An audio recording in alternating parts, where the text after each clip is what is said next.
With Black Hand's raiding parties routed, now is the time for us to secure a lasting peace in the area around Grand Hamlet. You must seek out the orcish outpost of Kairos that lies deep within the Swamps of Sorrow and destroy it.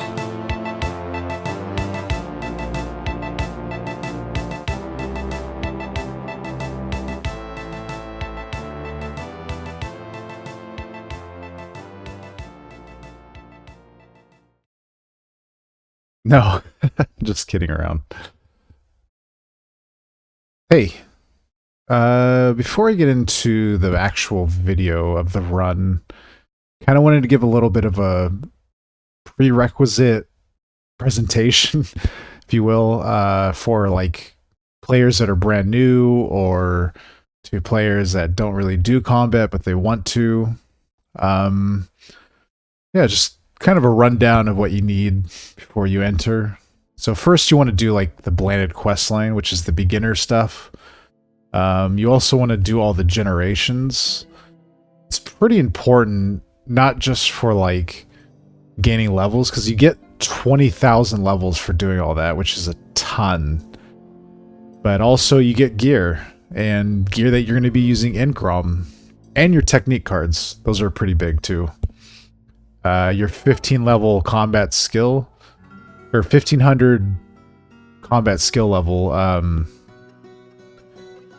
probably going to be able to easily get that just by doing the blanded quest line and leveling your skills. It's really easy to level skills these days, like super easy. Like one use of like windmill and you're like already ranking it. It's crazy. Waves amidst the calm. This is the quest line to enter Crom. You'll need to do that. And get your Arcana. Get your Arcana. This is probably the best way to boost your character in both melee and magic abilities. For Crom, we're going to be boosting our magic abilities. And by doing that, you're going to be leveling Harmonic Saint to 50 and getting Link 5. That Link 5 will give you 200 magic attack, and that level 50 Harmonic Saint will give you stats. Getting both Elemental and Harmonic Saint to 50 will give you a lot of stats, so they're really, really good. If you want to get boosted, yeah, do your Arcana. Yeah, you're going to need 600 magic attack with Harmonic Saint active to probably be able to do like good DPS in 0 and 30% Crom. So it's kind of the guesstimation of what I think you need. Could be wrong, could be overestimating, I don't know. Techniques. This is from G22 to 25. These are probably the best ones to use in Crom, particularly these two. Things in Crom hit like a truck, and Blunting Field and Dampen Shock will help you tank a lot of that. Goes from like getting hit 1 or 2 times to getting hit a few times. Really important. Your double defensive for a chance at extra DPS. Iron Will for when you're doing a rain cast at the boss. This will help you not get knocked down. Time Shift for meteor spamming. Yeah, like Prag's probably a big one. Not so much in 0 and 30%, but for Frozen Karis, which casts like a aura that buffs the magic defense and protection of everything around it, this will help shred that. So yes, it's a good one to have. More so in the later versions of Crom, like the harder versions. Magic will probably be your main DPS. It will be your main DPS, particularly Hailstorm and Meteor. You'll probably be using both of those skills 90% of the run. Probably more than that. Everything else is utility and support. Ninja, Stardust, Crusader, Chainslash, Alchemy, and Gunslinger. Those will definitely be utility. Harmonic Saint will be your support. all your healing stuff. Anchor Rush will be for your iframes and movement.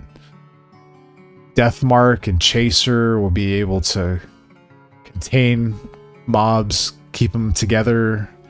Spinning Slasher to gather. Rain Casting to prevent aggro. Wind Blast to push things around. Same with Blow. Don't know why they call it Blow.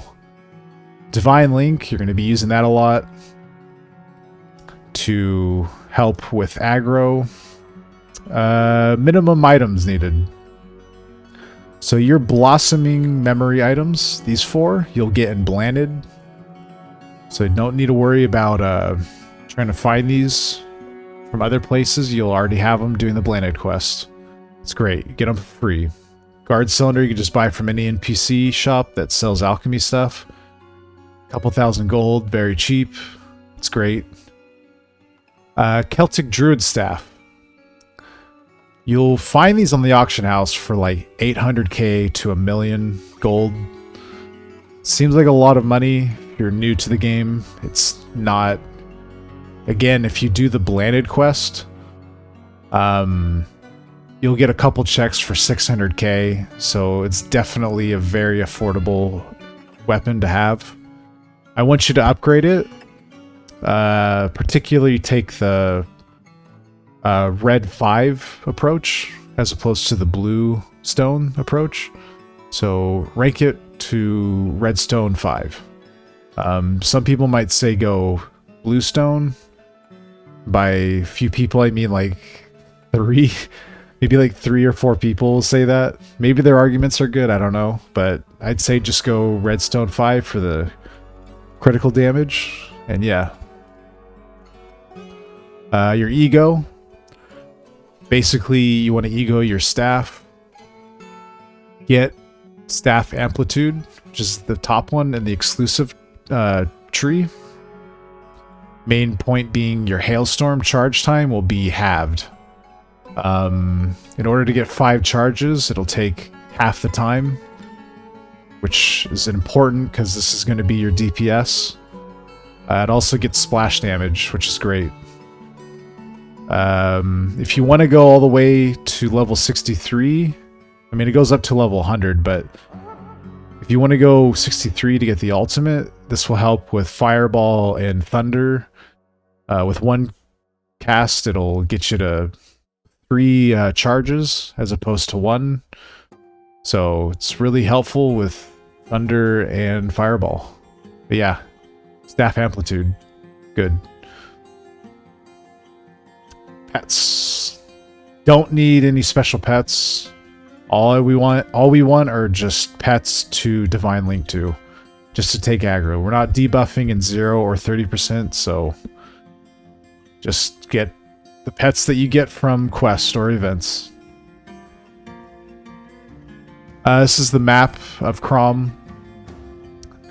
I'm adding this because I know it can be a little bit weird to see this map. I'm gonna have like a link below to show like all the map possibilities. But yeah, I just kind of wanted to read the legend and stuff to you to help you understand it more. These yellow squares, or shapes I should say, are the rooms. So this is like a big room, hint room, big room. These arrows, they represent the doors to the next area. Green door, they're going to be circles in the dungeon. Means you go down 10%. Yellow stays the same, red goes up. Dark Erg is the difficulty. So it goes from 0% difficulty to 100% difficulty. For this video, we're just staying at 0%, so you see a lot of greens. So not too much to worry about here. You'll probably have to be thinking more about this in 30% and above. These circles above here show the mob spawns. Grays are regular, pink is frozen Kari, and dark purple are wraiths. The way this is laid out is, for like the first room, for instance, there's 3 spawns. There's 2 regular spawns, and then 1 dark Kari, or I'm sorry, 1 frozen Kari spawn. Basically what it means is after you've killed everything in this first spawn, the second spawn will happen. After you kill everything in this spawn, third spawn will happen. So that's what that means. And this means you can skip. So in 0% we can skip these 2 rooms. Alright, for the most important part of any dungeon, the loot. Guaranteed drops. You'll have gems, which are really good for leveling your ego, your spirit weapon. Got potions, which are always important. Checks, money, gold, great. Gonna need that. Smoldering threads for Arcana. Adamantine coins. These are for the Nightbringer weapons that you can buy the mats. These coins can buy the mats for Nightbringer weapons from the shop outside of Crom.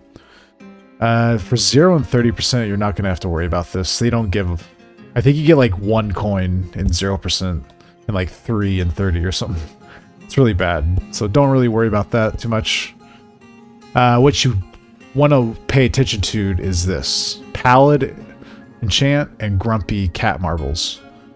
You grab one of these in one of these runs, you're looking pretty good.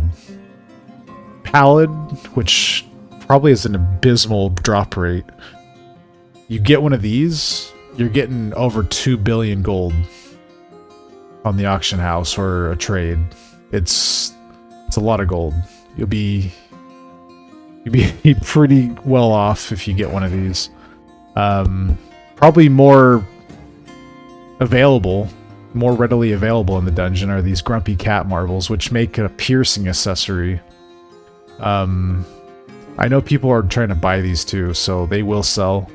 But yeah, you can get 370 million, give or take, as of February 2023. Yeah, if you're new or just starting to get into combat and looking for gold, these 2 things are a good reason to do Crom. You get just a grumpy cat marble. 370 mil can get you a lot of great gear. A lot of endgame gear, if you will. So yeah, it's a very low risk, high reward dungeon. I think it's a fun dungeon. Hopefully you can see it in the run. Yeah. Oh, before we start, I forgot. These are the monsters. Particularly the Wraith and Frozen Kari, the ones I wanted to talk about a little bit. If you've never seen Wraiths, they're the same ones from Phantasm. They roar on spawn, which desummons your pet and gives you the debuff, preventing you from summoning pets. So if you do get roared, you're not going to be able to summon pets. You're not going to be able to link with pets. It's pretty sad times when you're debuffed. So the way to avoid that is to either be on a pet when it roars and it desummons but you don't get the debuff, or to iframe the roar. I'll show you more about that when we're in the run. And Frozen Kari, they have this blue debuff. I'm sorry, not a debuff, an aura, that anything in it has an increase of magic protection and defense. So if enough of the Frozen Kari stack on each other, they'll pretty much only take 1 damage, anything within the aura. The way to get out of that, or the way to, I guess, negate their aura, is to use Prag. And if you don't have an erged cylinder to use Flame Burst with, probably Thunder or any type of attack that does a lot of hits really fast is the best way to shred their defense, their magic defense aura. So we'll see some more of those in the run. The way to prevent them from creating this aura is by spinning slasher when they spawn. So kind of like the Wraith when they spawn, if you iframe it, with the Frozen Kari, if you can spin slash them before they get their aura off, they won't cast it. You'll see that in the run too.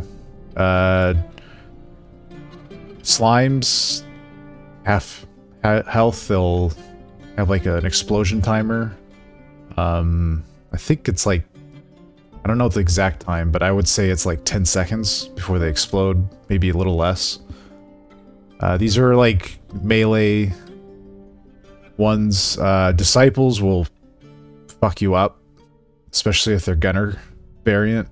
They're pretty scary.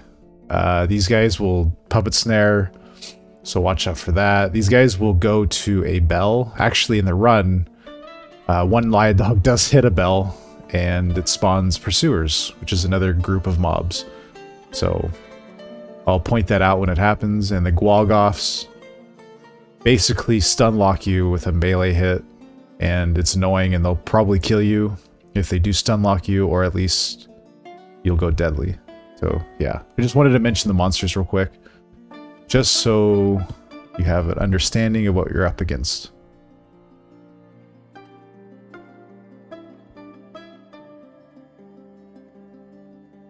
So just some caveats before we enter. I have 839 magic attack here. That's with no gear on and a R5 Celtic staff. Couldn't get it down much lower. I guess I could have. I am using the Master of Meteor Strike title, which gives 50 magic attack. That's very obtainable. You can get it by just using Meteor Strike on a raid dragon or just a big dragon. So if you want 50 extra magic attack, get the Meteor Strike title. I know I said like 600 magic attack, so I still think that's pretty good, pretty decent for this. Obviously you want to get as much as you can, but yeah, I'm working with 839. Everyone else in the party, Lithara, Tiro, and Sol, they're using Celtic staves as well. Some are upgraded. I think 3 of ours are. I think Sol's staff is just naked. It's just a bare bones Celtic staff. But yeah, those are just some things I'm working with here. Let's get into it.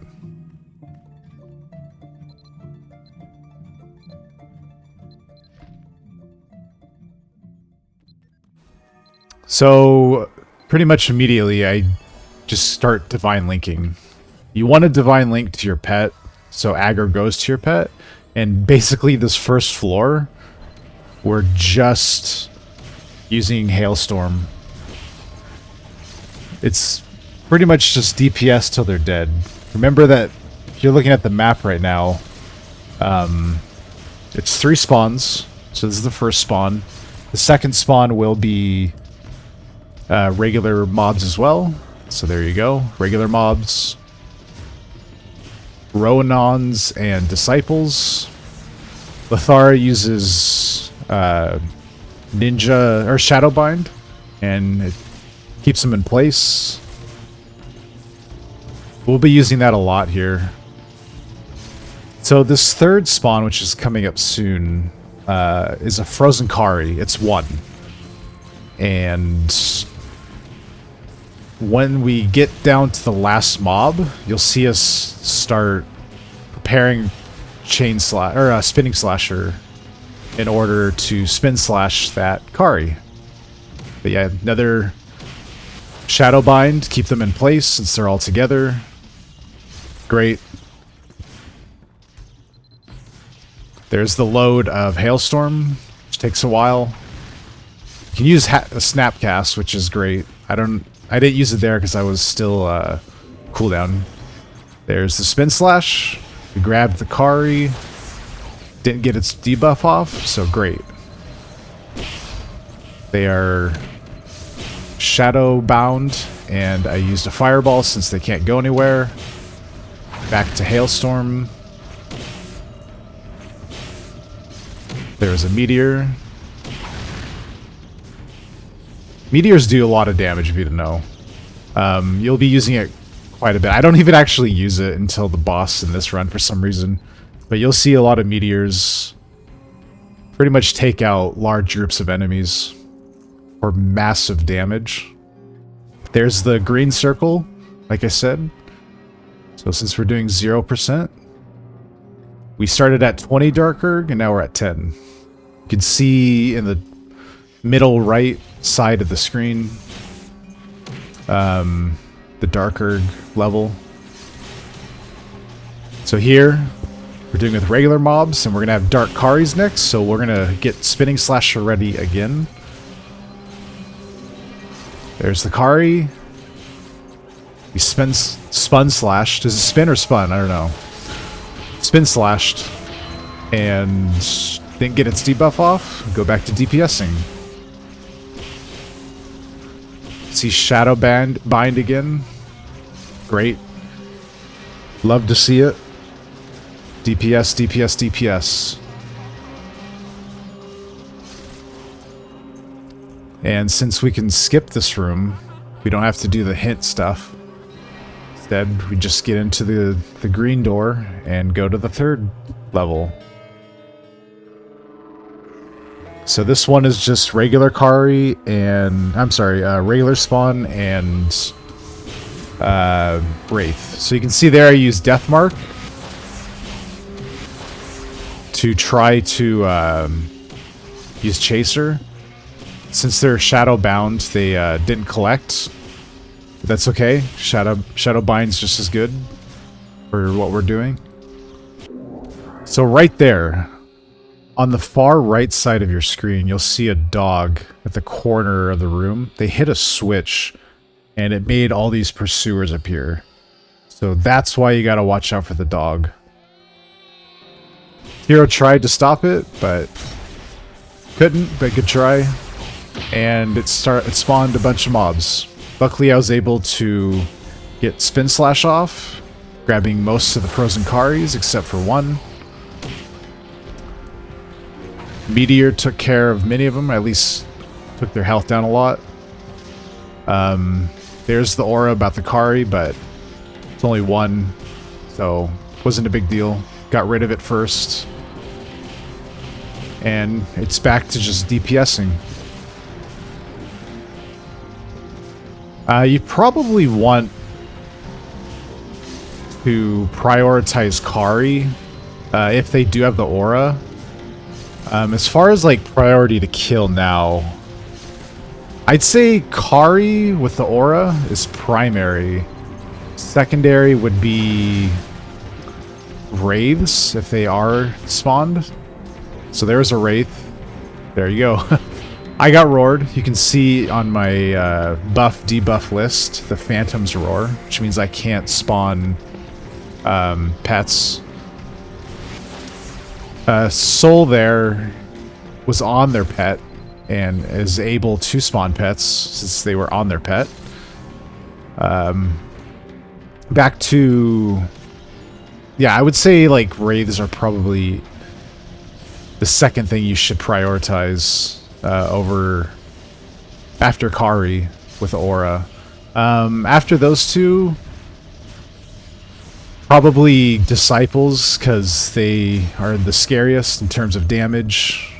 And then everything else, just as you will. The last thing you probably want to kill are Slimes. And it'll make more sense when we're in room 8. You can definitely use that timer for explosion to prepare yourself for the next spawn. Get on pets or get in a position, what have you. You'll see it in room 8.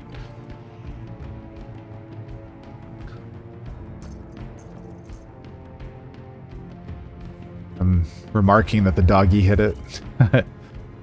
Unlaya dogs. I think we just call them dogs just because there's dog in the name.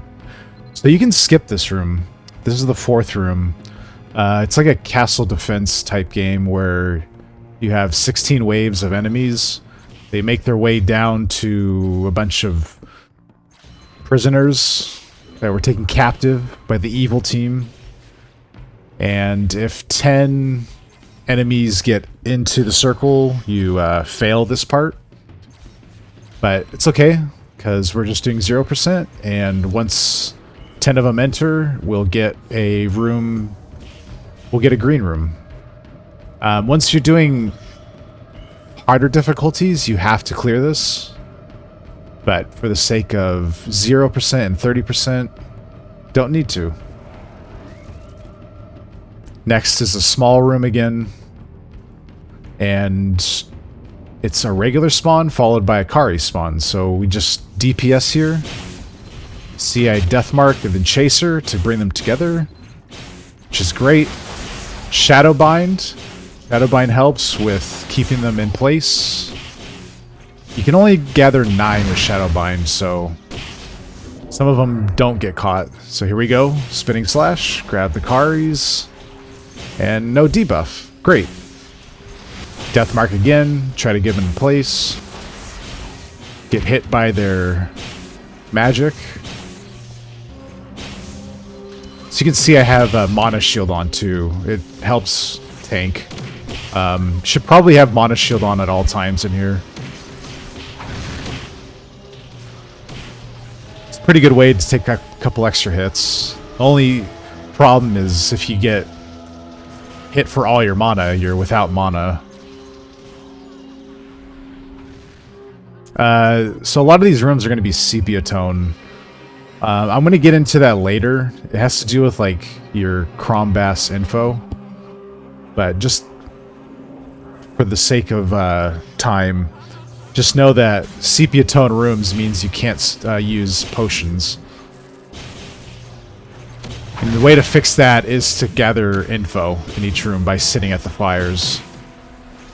We like to kind of speed run, so we don't spend time at the fires. So the second spawn's going to be Ghost. So you can see I iframed the Roar, and I didn't get the debuff. Great. Again, Shadowbind. Hopefully people start DPSing. There's 1, 2, great. Fireball coming. I use Fire Shield, which is a magic skill. Helps tank whatever element is coming at you. DPS. Like I said, you're going to be using a lot of Hailstorm. So this is the possession room coming up, and I'm telling Tiro to hide walk because he is an elf and he can walk while hidden. Basically here you want to stay off the aggro.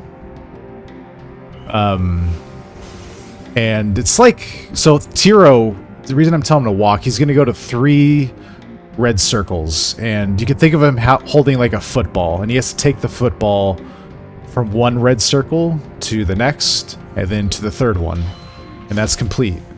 And the second part of this room is killing the mobs, and the way you kill them is you get them into the shadow areas. It's the only way to do it. They're impervious to all magic and physical damage from us. So we use Wind Blast to get them in there. You can also use Spinning Slash, which I use right here. Don't need to worry about the explosions when they're in the shadow, because they die in the shadow before they can explode.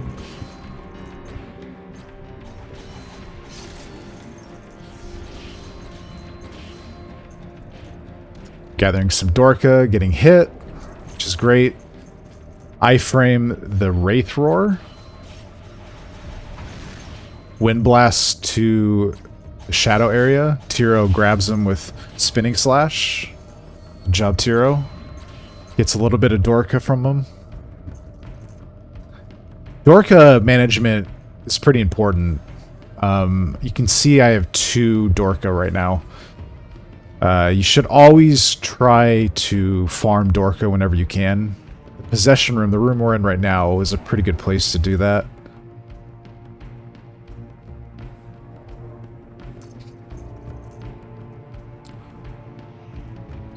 Alright, so this is probably, well, this is the hardest room. This is the 8th room. We're looking at 2 regular spawns. a spawn of Kari and Wraiths, and then another spawn of Kari. So these first two, we're just getting them into the center. Just getting all these mobs into the center of the room. This is a great practice room for later levels of Crom. I'm talking about like 80% and 100%, where you need them in the center of the room to prag. You always want to group enemies so you can do the most amount of damage to the most amount of enemies possible. So I try to hold them down, see if we can get some more mobs. Can't.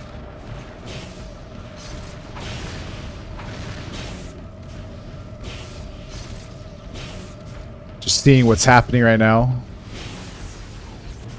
I think Soul there tried to use Flame Burst with the Blanded cylinder, which isn't good because there's no erg. You gotta erg your cylinder if you want to use Flame Burst. It's the unfortunate truth. Farming Dorka, like I was saying.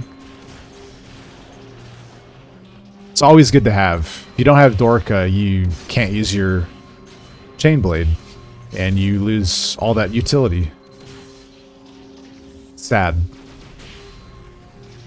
For some reason I try to fight her. I don't know why. Alright, there you go. Death Mark with Chaser. See if I can gather him. I'm going to Wind Blast all these slimes in. You can see I leave one slime. And like I was saying before, if you leave a slime, you can prepare for the next spawn. The next spawn is going to be Wraith and Dark Kari. I'm sorry, not Dark Kari, just regular Kari. So we need to prepare for that by getting on our pets so we avoid the roar. So now we just have this one slime left. You'll see everyone behind me kind of preparing, getting ready. I tell everyone that we're on Ghost Kari as I farm my Dorka. Now to kill the slime, so he can explode. So with the explosion timer, we can get a position, and we're going to just blow. Probably not blow, but we're going to use a Wind Blast to get them all into the center. Kind of a lame Wind Blast from me. Since they're following me, I try to get to the center. Death Mark Chaser to gather them. Try to get this guy into the mix. And you'll see someone casting a meteor, Tiro. And he Reapered it. I was talking about the Reaper card earlier, and that's what it does. It does a lot of damage, especially when you can Reaper your meteor. So it took out pretty much everything except this Wraith. And we're done with fourth spawn. So fifth spawn. I'm sorry, fourth spawn. We were on third spawn. We leave some Karis. So here's what I'm talking about when they stack. If Karis can stack like this, they will take like 1 damage each. You can see here they're taking 1s. I say Hailstorm because I wanted to show that. I in no means am just an idiot and thinking that we can actually kill them. But yeah, you can see they're taking 1s and 0s. You can prag them like this, but since we don't have Flame Burst, probably Thunder would be a smart way to go. They do knock back with Thunder, so that's something to take into account. Another strat is to just separate the Karis from each other and kill them off, like individually. So I'm gonna try that here. Tiro there, trying to actually prag, which is fine. Just not very efficient with the blanded, non-erged weapon. I suppose if it's erged high enough, the blanded weapon would be fine. Getting some Dorka since I lost it all. We're kind of struggling here, but it's okay. We're all used to doing a different version of Crom. where we have earned cylinders and we can just prag them. Soul's going to use Paul, which is a huge debuff, a mass debuff from the Harmonic Saint stuff. Here I'm just killing one of the Karis, so we don't have to worry about that aura anymore. 2 left. So with 2 left, I don't think they're that big of a deal anymore in terms of buffing everyone around them. So some people start using their meteors. Soul is using time shift to meteor spam. Just killed 1 Kari, now the other. Now there's no more Karis to worry about in terms of their aura. And there you go. Great.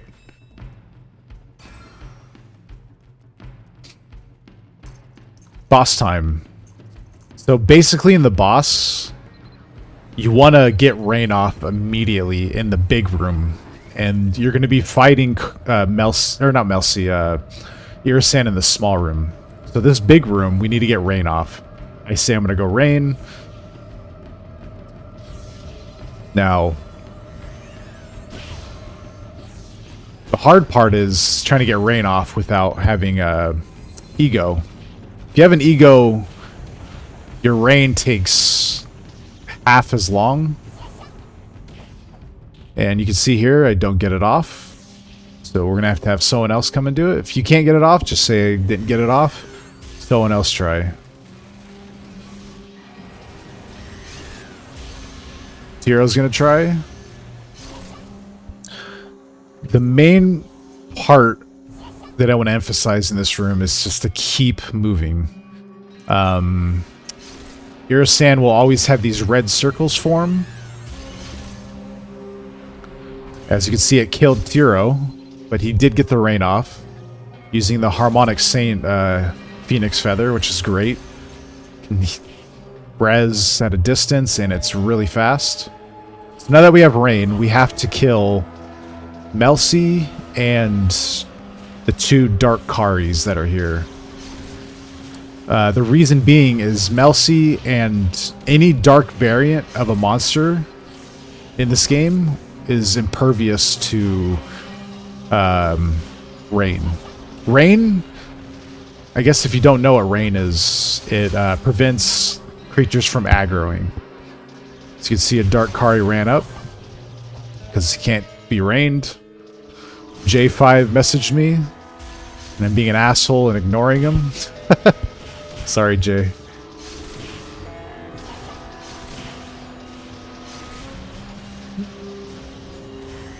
Got the dark Karis, so we don't have to worry about them. I run into the laser. So if you get lasered, you're going to walk around for a while. You can see the 50 HP recovery. It's from the Voice of Vitality, a buff from Harmonic Saint. So now I tell someone to rain.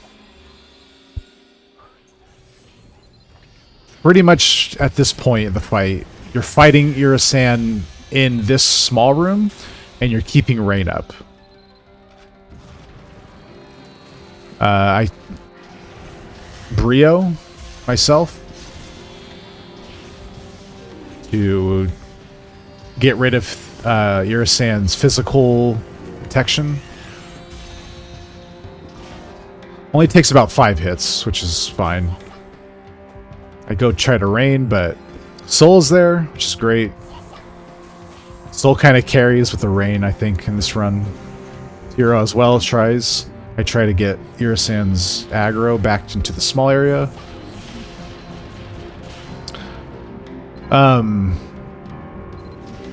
It might be just the cylinder we're using. I don't know why, but I think at one point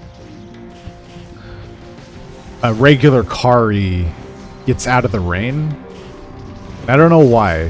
If someone can tell me why that happens, I'm not sure why it happens. Sometimes it just happens. I don't know. Maybe they get like... I think the way like Kari's aggro is they just auto aggro, and like the way the rain works is they have to get struck by lightning from the rain to de-aggro. I'm not sure. But yeah, this is just DPS.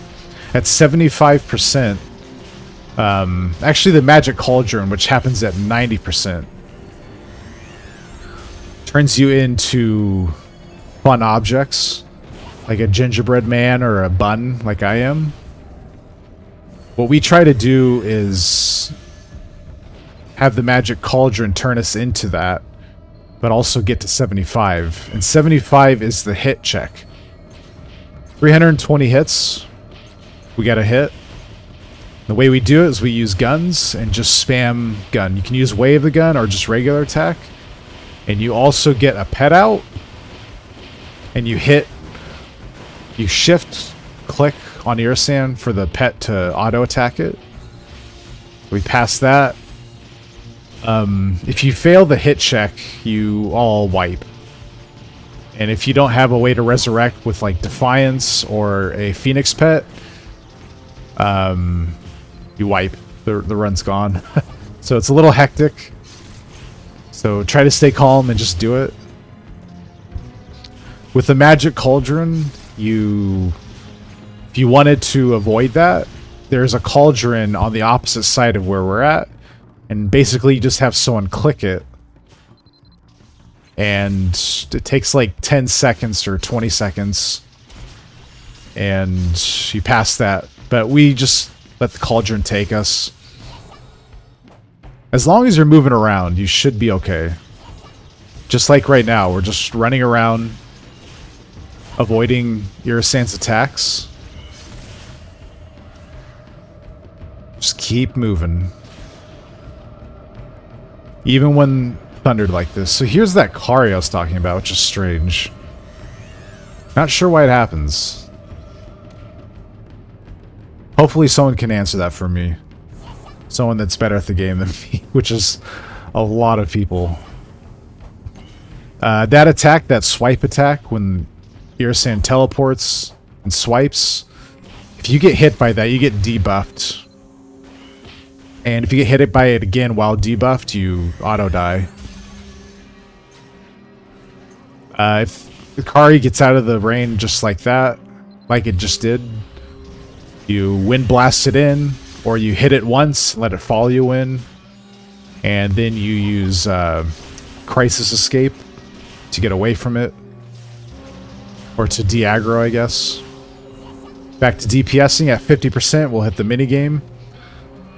There we go. So we gotta hit it again. Get your pets out, get your guns out, and hit. Now if you hit the stage while in the fun shape form from the cauldron, the Magic Cauldron, you're just hitting it while in that shape. And you get your pet out and you hit it. It's the same thing. It still works. You're just not doing it as fast. Slightly slower. Back to DPS. Bathara's trying to use Paul. It gets red circled. I believe too. Don't worry. We're all having fun. Kari being an asshole again, for some reason just runs out, realizes it made a mistake, isn't playing by the rules, slowly walks back. Soul used Blow and Wind Blast to get it back in. And Soul is re-raining. This is pretty much what every version of Crom is, this strat. There's a better strat in terms of time saving called Sleep Method. But you need a lot of DPS in order to do that. This is just sort of the safest way to do this. At 25, we're going to have another event. It's the hit event. Get your guns out, get your pets out. I got my maid out. So maids with a pet bag. I can't remember what they're called. They're like a familiar bag or something, they create those little lesser pandas or animals which do extra hits. So that's why they're really good. But a regular pet is extra hits, so it's just as fine if everyone's participating, you're gonna be fine. And yeah. Yeah, so this like strat of just DPSing and stuff is used in 100% as well as 80%, as it will be used in 30. So yeah, that's the run. It's 0%.